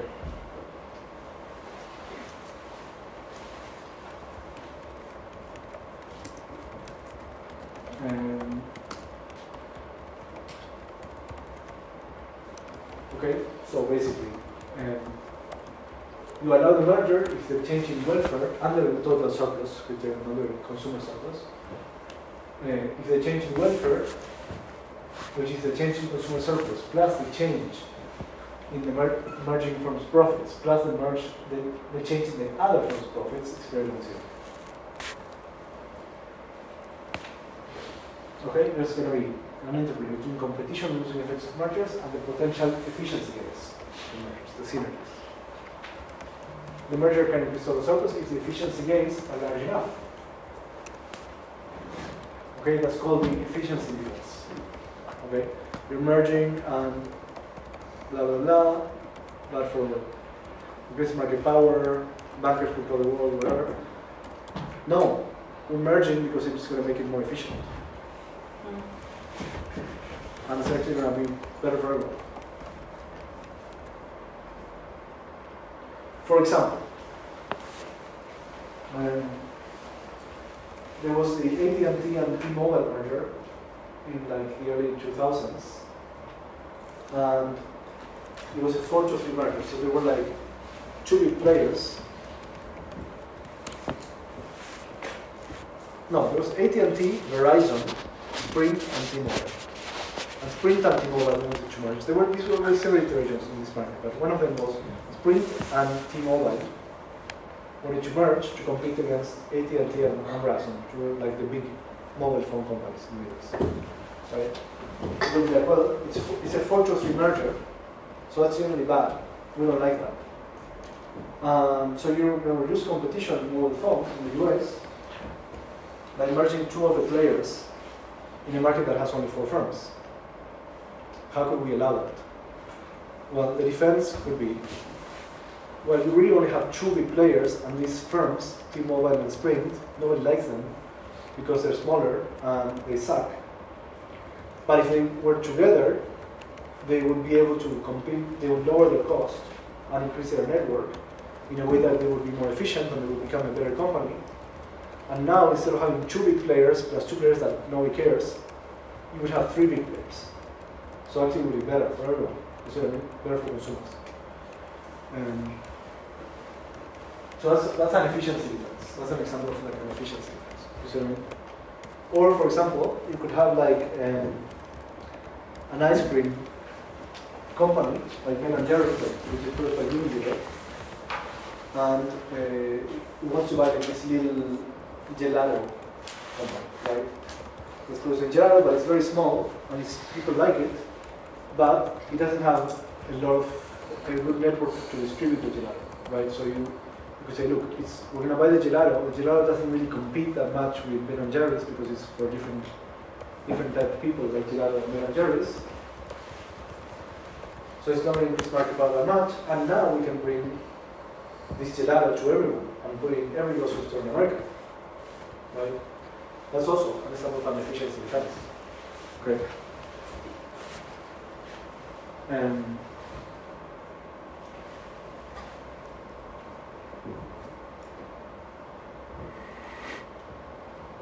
So basically, you have to argue when defending a merger.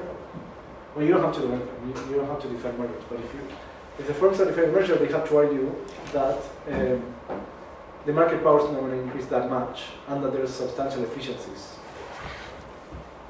And if they can convince the agencies of that, then the merger can also. I mean, first of all, just caveat: the vast majority of mergers aren't even reviewed. Like they just pass them. It's just a problem because they're too small. There's thresholds, and the antitrust agencies have like limited capacity. They don't have enough people to review like thousands of mergers. If merger is small, they're like this merger, because of this kind of stuff, right? Because of this reasoning, if you have a merger that's not increasing market concentration that much, it's probably fine. They must have some efficiency result, otherwise it will be unprofitable. Okay, we're not even going to pay attention. We have bigger fish to fry. Right? So you're going to focus on the big mergers. And then the big mergers, it becomes a thing where like they have to convince, when Netflix now is buying Warner, Netflix and Warner, and have to convince the antitrust agencies that it's not going to affect market power too much, and it's going to make Warner better, because Warner kind of like is not doing very well. Not really. Warner's not very well managed, Netflix did very well, now Netflix is the big guys. The tables have turned. The entertainment industry, market power is not going to go up by that much because who cares about Warner at this point? Warner used to be huge when I was like a kid. I guess the Warner Bros. But now we're in a different era. We're in the era of streaming. Right?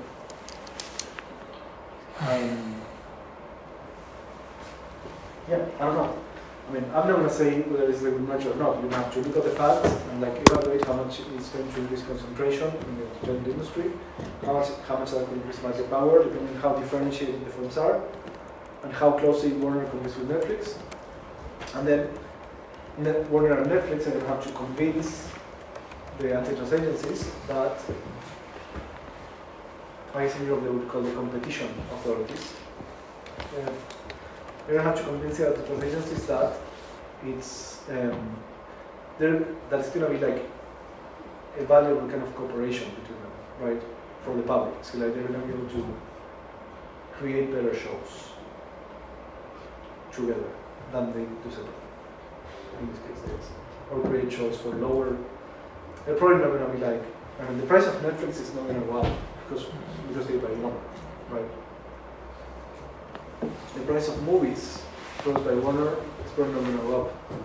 I merging with Netflix. So then, what's the concern here? You see what I mean? You're asking me? Because I have a couple. It's a rhetorical question. What's your concern? Oh no, my concern is not economic. It's more like I think Netflix produces like mass entertainment. Okay. And like investment projects, like short-term investment projects that they know are going to impact the mass, are prioritized over like actual valuable creative projects. That's my concern, but it's not really economic, I guess. I mean, under these streaming environment we're living if in. they produce worse quality stuff because they feel they don't have to compete with Warner, that's a valid concern. That's reduction in quality is the same as increasing price. It's like I still charge you like €8 a month for Netflix, but I give you less content and worse quality new stuff. That's bad. That's the same as if I increase the price. The question is Netflix going to do more stuff if it merges with Warner, or Warner more stuff, or are they going to increase the price, or are they going to do better things to it? It seems like if there's gonna be more content, a wider range of content like Harry Potter, DC Comics, all that, all that stuff. Who has that? Warner. Yeah, it has important stuff, Really Warner. high quality stuff. The wider library. Tiene DC Comics, tiene un huevo de cosas. Warner. Tiene Harry Potter. Shitty quality games. So it feels like they're gonna take the good aspects of Warner and Netflixify them. Sí, pero en los derechos de transmisión, no Or they're necesariamente going los to creativos. Netflix side. Yes, They're going to make and side. that's the hope, right? Yeah. At the end of the day. Basically, turn them into shit. Yeah. Okay. Yeah, that's the risk, right? I mean, that's the here. This is an economic question. Economics doesn't really help us too much with this. It's more like a value judgment, kind of. You have to look at this and be like, okay.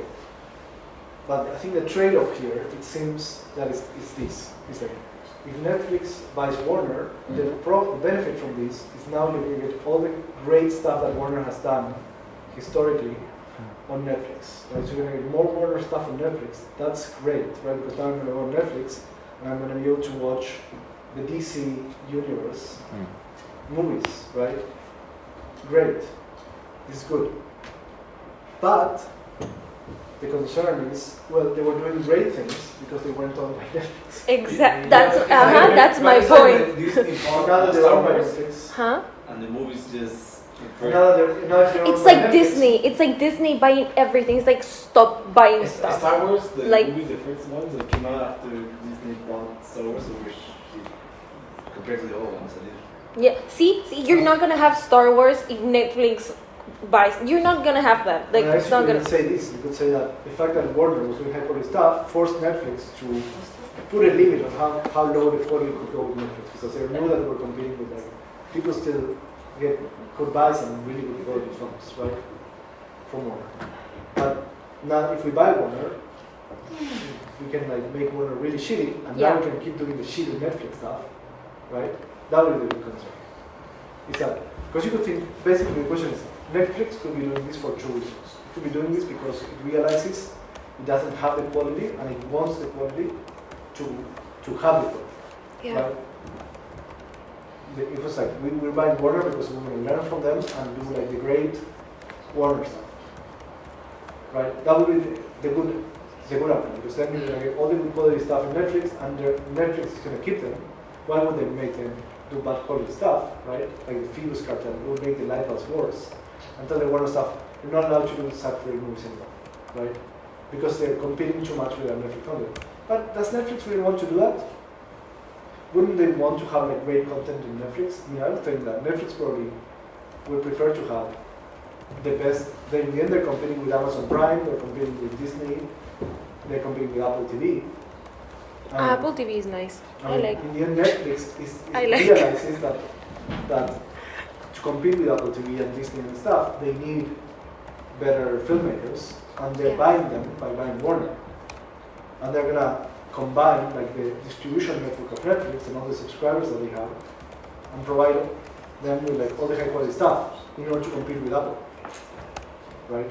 That's what Netflix will have to argue. This probably argument, right? To be like, no. It's not that we know we're shit. Because we want to be better, because otherwise we're gonna die, because we're doing worse now that like Prime and Apple and Disney are doing such great stuff, right? They're getting better than us. They're gonna help. We need to buy something like Warner. Let us do it. We're providing Warner for everyone that buys Netflix. It's gonna be great for everyone, right? But I don't know exactly how they're gonna analyze this, but you're gonna look at something like how much concentration, and you're gonna try to measure what incentive they have to actually shitify Warner, if I may use that expression. It's just they still have to decide. Like Warner still has to decide if it's going to accept Netflix or Paramount. The problem with Paramount is that it has like the Arabs behind it. They have like Arab money. Americans don't want Arabs in their entertainment industry. And I'm like, well, no, it's not politics. It's American people that don't understand. I mean, yeah, media is a very sensitive industry. I mean, media is very important for reasons, the thing about media is it creates externalities. So this goes beyond just the pure like Bertrand and Gounod and the profits and this sort of stuff, right? Because who controls the media can affect the culture of the country, Yeah, can affect the culture or right? Yeah. I mean, the Chinese are very concerned about this stuff. So they have their own media to, you want to have wholesome content, right? That promotes good values among the people. agree. I mean, in general, we want that. We also don't want to like force that too much, necessarily, right? We want to let people be creative and do stuff that's interesting. But in the end, it's kind of like if the media is kind of like giving like a wrong message all the time to the children, like the children may go crazy. Yeah, that's true. You know what I mean? So if the media, when I was a kid, the media, like the shows, all the time it was like family, the mom and the dad, 2 or 3 kids, and they would have adventures, and like argue with the neighbor and have like some sort of like a wholesome thing, So when I was like, well, I guess that's what I need to do when I grow up, you know what I mean? Like the media, I don't know, it's talking about like criminals all the time, killing people, or like if you're gonna kill your neighbor and like you or like Breaking Bad, which is a great show, but like, it's not transforming like the best values. No. Or maybe it is. Maybe it is because like I don't know, because that's the thing. Sometimes you also need to go a little bit darker, like in the fiction, in the narrative, in the literature that we have, in order to transmit some messages, right? Like in Breaking Bad, it's not necessarily a show that transmits bad values because it's the guy and fighting against his greed, right? And in the end you realize that the greed is ruining his life. So in the end I watch Breaking Bad and I'm like, I don't need to do any of that. It will make me unhappy to try to become like this, have this drug empire or anything like that. I just... A drug empire? What did you say? You know Breaking Bad? The drug empire? No, I haven't watched it. There's I was a no- good kid. There's no story of Breaking Bad. Breaking Bad is actually a great show for Ayo. Yeah. Because it... Silver lining. Full cartel. Sorry. Oh, you guys haven't watched it? Yeah, people who are the worst. I have to say, I watched only one episode of Breaking Bad like a very long time ago, and then we stopped watching it. We didn't get into it, and then I think I watched all of it In one day. when I was feeding my first daughter when I went on paternity leave. And I was like giving her the bottle and waiting for her to go to sleep. I would watch all the episodes of Breaking Bad, In the day you can watch it. Now we can't watch it. Business Insights with Breaking Bad. But yeah, Breaking Bad has good illustrations for IO because at some point, it has like a vertical integration problem where like they don't control the dealers, and so they have to like now create their own dealer network, for example, like vertical markets and so on. And it has a lot of Breaking Bad is an incredibly good show. I don't know if it transmits like a very wholesome message to people. That's the thing. I don't know. This is if you have a good story to tell, and the story maybe it depends on how you interpret it. It could affect different people different ways. To me, Breaking Bad makes more like a wholesome family man because I'm like it makes you realize that just being normal, professor, not trying to do anything crazy. In the end, it's like why would I even want to? Because in the end, it ruins your life. But for other people, maybe they're like, well, it's when you're so cool to be like, maybe they don't see all the way to the end. Business class. Whatever, they want to be fancy. Okay, let me tell you the story of Breaking Bad, just the timing. So the guy gets like, a chemistry professor, like in high school, right? And like doesn't make a lot of money. He also has like a second job working at like this car wash, right? And his students kind of go and see him in the car wash, and he has to like go and wash their cars, and they're like make fun of him. So he's like this loser kind of guy, a very good guy. And then he realizes, like they tell him that he has cancer, right? And the government, the healthcare that he has, like it's not going to cover the good cancer treatment. So he realizes he needs more money, right? So somehow he bumps into like this drug making guy, and then they realize that they could make drugs together because he's really good at chemistry, and then they could make like, the best meth in New Mexico, right? And so he goes ahead and do it, and he's like, no, I have to do this because of the cancer, right? But eventually, there's this scene where he's like, look, this is the amount of money I need. I need like $768,000. I make that, and I'm done. But then as the show continues, you realize that wasn't his real motivation. He wasn't doing it to just make the money he needed for the cancer or for like his wife and family or whatever. He was, in the end, he had like an ego issue in which like he needed to create an empire because his classmate from the PhD, they had created a company together, but then he sold his shares at some point because he was jealous of him and so on. And then the classmate became like a billionaire with the company, and he became like this high school chemistry professor, and he was resentful. And so he wanted to become like the big man that had like the drug empire to kind of get back at him and be like, look at how great I am, you know. Because the guy from the PhD was kind of like, I'll pay for your cancer treatment, don't worry. He said, no way, I'm never gonna take your money from you, you know. So in the end, it was our ego, the message, you know, how like ego at some level it can become like this unhealthy thing and it can ruin your life. Alright, mergers.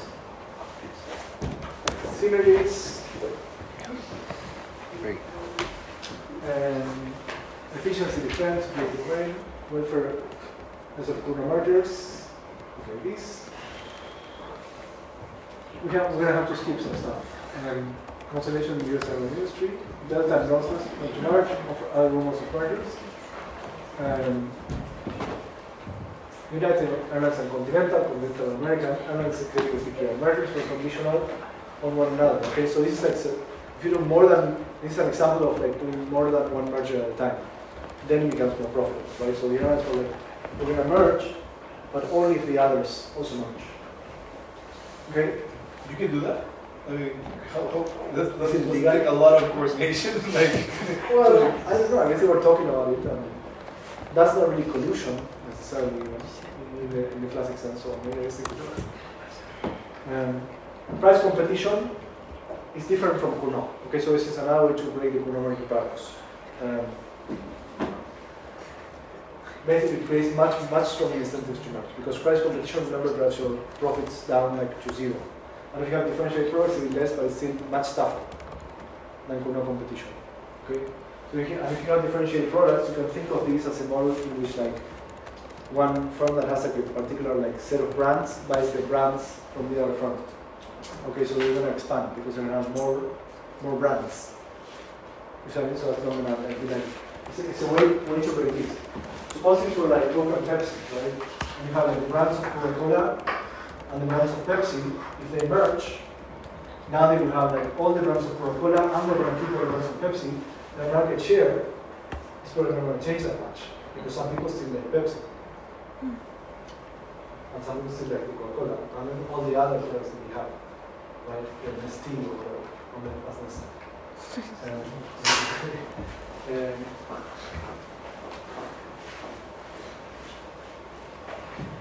Okay? So price competition breaks the Cournot merger paradox. So if we think that firms are competing in price, especially for all these consumer products, mergers are assumed to be profitable. It's just now then it's the question of do they create enough synergies in order to overcome the high market power that they get if they control a bigger set of brands. Say firms are differentiated products and competing prices, which are to firms is to higher prices for all firms. Okay, so merger is profitable and necessarily for welfare reducing if there are no efficiency gains in price competition. Okay, so under price competition, basically that's it breaks the Cournot merger paradox, and we do have intuition that mergers are profitable and they reduce welfare unless there's some efficiency gain. Okay, so firms have to show that there's some efficiency gain. And then all of the stuff that all of this analysis is based on comparing the Nash equilibrium, non-cooperative Nash equilibrium before and after the merger. And that's called unilateral effects of the mergers. But then you also have that, remember, with the cartels, when there are fewer firms in the industry or in the market, it's easier to collude. So that's called coordinated effects. Okay, so if you reduce the number of players, it's easier to sustain a cartel, and so you have to think about how the merger affects all of these things that we thought in the previous chapter made coordination easier. You see what I mean? you're going to have to think about in the post-merger market, is coordination going to be easier or harder? Okay? The merger may exert two conflicting effects on the sustainability of collusion, a positive effect through the reduction in the number of firms, and a negative effect if it increases the asymmetry among firms. Okay? If it makes the firms more asymmetric, it's harder to collude. It's harder for asymmetric firms to collude, but it's easier for firms to collude if there are fewer firms. So it depends. I mean, this is an example of Nestle and Perrier. They wanted to merge like their water brands. So you have Perrier in France, Nestle, DSM, which is like Evian, and others, right? And pre-merger they have market shares of 36%, 17%, 23%, and 24%. And then first they proposed to merge Nestle and Perrier, and they would have 53%. It was blocked because of unilateral effects. Okay, dominant position is like the market shares go up too much. So that loses competition too much in return competition. This increases market power too much. Then they suggested, okay, we're gonna get rid of Volvic and give Volvic to BSN, and then we're gonna have 38%, 24%. Rejected because it makes the industry too symmetric. Creates too symmetric competitors, increases the facilitates creating the cartel too much. Facilitates the coordination, the cooperation in the firms too much, because now they're symmetric. And then they said, okay, we're going to get rid of Volvic, and we're going to get rid of some other brands, and there's some more stuff, and they were like, okay. Okay, but basically you have to change the proposal several times. Empirically, one thing that you can do exposed after the mergers is you can do event studies to see if the mergers that you're passing are increasing prices or not. Because you can do like a diff and diff, or just a simple diff. Econometric analysis. Have you guys seen diff and diff? Not yet. Not yet. Not yet. Yeah. I mean, we banking. Banking. But anyway, yeah, you can the banking people have seen it and others not, but you will see. Basically, you can conduct a study to see like, okay, what happened before and after the merger, compare it, and then compare it with some control group, and see if the merger increased the prices, right? Of course, it makes sense. To do some retrospective things, saying like, okay, there was a merger between Nestle and Perrier. What happened to the prices after the merger compared to the merger? Did they go up? That's it. Let's look at the data. You can also look at direct price comparisons, and then you can do merger simulations. Okay. The good thing about the simulations is you can do them before the merger. So this is what the antitrust agencies would usually do for a big merger of like consumer products. Okay. You would have to estimate demands. And here you could use different models that people use, like the almost ideal demand system, or AIDS, or a nested and random coefficient loading model, but all this is beyond the scope of this class. Sorry, name for the model, the AIDS model. Unfortunately. Yeah. Yeah. I think it was done before the AIDS epidemic. I think this model is from like 1980. Okay. It was done by Angus Deaton. It was my teacher. You're no interested people. Yeah, he won the Nobel Prize for the Gates system. He won. Don't ever say that. I should say that.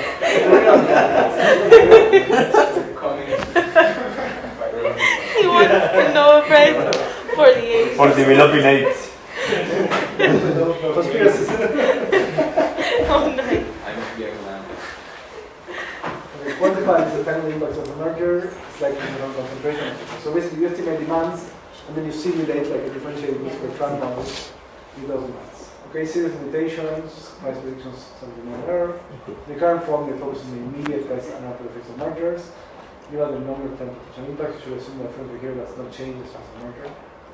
Okay, that's what it's mergers, and that's all we could do. So that's most of it. So we talked on the impact on the market, but also I understand like when you have a merger and acquisition, I assume like you did also do analysis on how the market share is going to evolve and how the price of